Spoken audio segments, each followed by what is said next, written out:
Symbol. इसकी बात करते हैं, सिग्निफिकेंस ऑफ सिंबल, यानी सिंबल का क्या महत्व है, क्या फायदे हैं, उसके बारे में चर्चा करते हैं।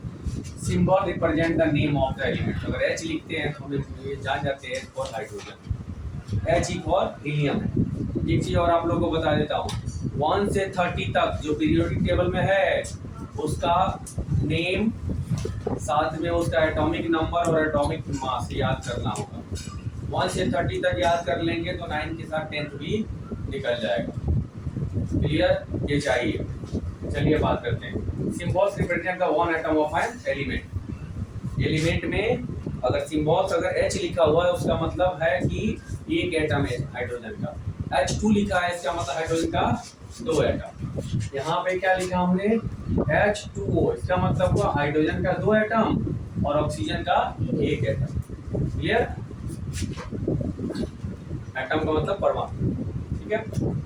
सिंबल्स आल्सो रिप्रेजेंट करता है कि एक, ठीक है, मोल में कितने एटम की संख्या होती है, एक मोल में कितने परमाणुओं की संख्या होती है।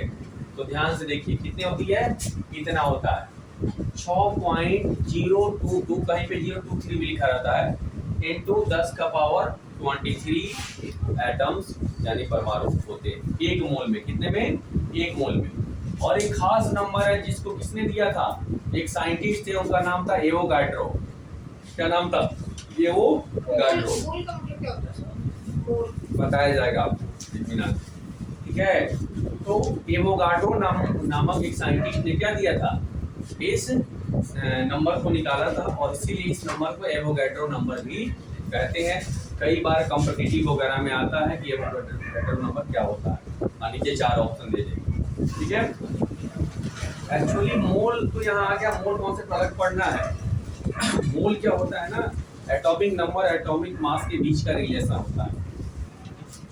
चलिए, symbol represents the definite mass of the element.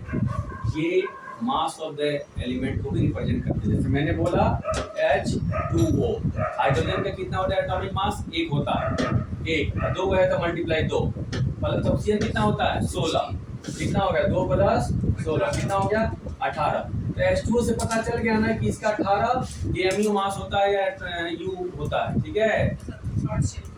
Clear, अरे इससे सेल का कोई मतलब नहीं है, मास से नहीं होता है, नंबर से होता है। Don't talk like that. चलिए बात करते हैं, how do atoms exist. Atoms कैसे एग्जिस्ट करते हैं नेचर, उस पर चर्चा थोड़ी हो जाए कि कैसे रहते हैं, कैसे पाए जाते हैं, हम ये बोल सकते हैं। तो या तो मॉलिक्यूल के रूप में पाए जाते हैं या फिर आयन के फॉर्म में पाए जाते हैं। तो चलिए बात करते हैं मॉलिक्यूल क्या होता है, उसके बाद बात करेंगे नीचे।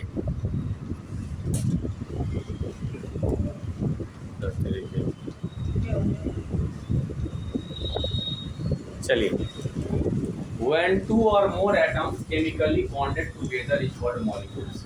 और वो, ठीक है, जब 2 या 2 से ज़्यादा परमाणु आपस में कंबाइन होते हैं तो बनाते हैं, ठीक है। Molecules are the smallest particle, तो सब्सटेंस के छोटे पार्टिकल को मॉलिक्यूल कहा जाता है। ये कितने टाइप के होते हैं, 2 प्रकार के माने जाते हैं। साइंस कभी भी स्टेबल नहीं होता, इसका ध्यान रखना।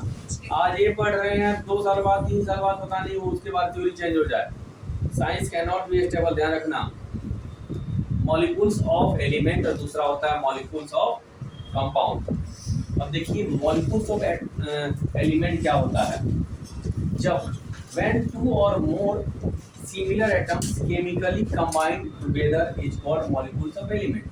जब 2 या 2 से अधिक सिमिलर एटम, मतलब एक जैसे 2, जैसे O और O, O2 बन गया, ठीक है, N और N, N2 बन गया। इसको क्या बोलेंगे, मॉलिक्यूल्स ऑफ एलिमेंट बोलेंगे, यानी तत्वों का अणु, ठीक है। अब मॉलिक्यूल्स ऑफ कंपाउंड के बारे में बात करते हैं। मॉलिक्यूल्स ऑफ कंपाउंड का हिंदी में होता है यौगिकों का अणु, ठीक है। जब 2 या 2 से अधिक डिफरेंट चीजें कंबाइंड होती है अलग अलग, तो क्या बोलते हैं उसे मॉलिक्यूल्स ऑफ कंपाउंड होते हैं। फॉर एग्जांपल कार्बन और ऑक्सीजन ऐड हुआ तो क्या बना, CO2। C और H, कार्बन और हाइड्रोजन चार्ज को ऐड हुआ तो CH4 बना, वो मीथेन गैस हो गया आपका। ठीक है, इसी तरीके से अलग अलग चीजें जब आपस में मिल करके एक नई चीज बनाती हैं तो उसे कहते हैं मॉलिक्यूल्स ऑफ कंपाउंड। ठीक है,